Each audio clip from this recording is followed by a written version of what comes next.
सम्भाषणसन्देशसंस्कृतमासपत्रिकायां प्रकाशितानां बालकथानां ध्वनिप्रसारणम् इदं बालमोदिनी इति।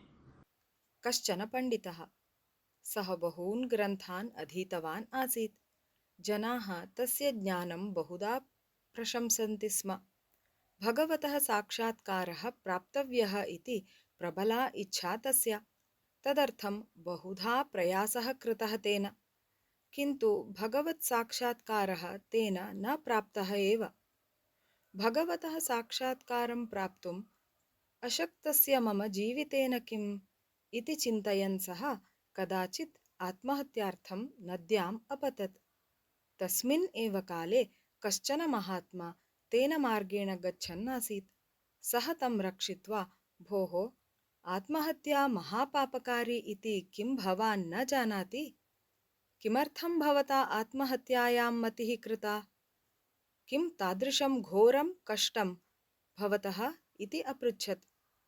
घोरं कष्टं किमपि नास्ति मम, किन्तु जीवनात् जुगुप्सितः अहम् एतस्मिन् कर्मणि मतिं कृतवान् इति अवदत् पण्डितः। जीवनात् जुगुप्सा किमर्थं भवतः इति कुतूहलेन अपृच्छत् महात्मा। तदा सः पण्डितः स्वपरिचयम् उक्त्वा भगवतः साक्षात्कारविषयकम् असाफल्यम् अपि अवदत्। सर्वं श्रुत्वा महात्मना पृष्टम्, भगवतः साक्षात्कारस्य स्वरूपं कीदृशं भवति इति भवान् चिन्तयति इति। भगवान् प्रत्यक्षतः स्वप्ने वा प्रकटीभवेत् यत् तदेव तस्य साक्षात्कारः ननु इति अवदत् पण्डितः। तदा महात्मना उक्तं, भोः, बहून् ग्रन्थान् अधीत्य अपि एवं चिन्तयति ननु भवान्?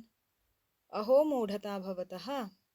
अहं बहुधा अधीतवान् अस्मि इति कश्चन अव्यक्तः अहङ्कारः अस्ति भवतः अन्तरङ्गे। आदौ तं भावम् अन्तरङ्गात् अपसारय। भगवान् सर्वेषु जीविषु अस्ति, अतः दीनदुर्गतानां सेवां कुर्वन् भवान् तेषु भगवत्स्वरूपं पश्यतु। परोपकारः भवतः स्वभावः भवतु। अहिंसादया करुणादयः कदापि न त्यक्तव्याः। नदीतरुगुल्मादिषु अपि भगवत्स्वरूपं द्रष्टव्यम्। एतादृशात् आचारात् एव सर्वत्र भगवन्तं द्रष्टुम् अर्हति भवान्। एषः एव भगवतः साक्षात्कारः नाम इति।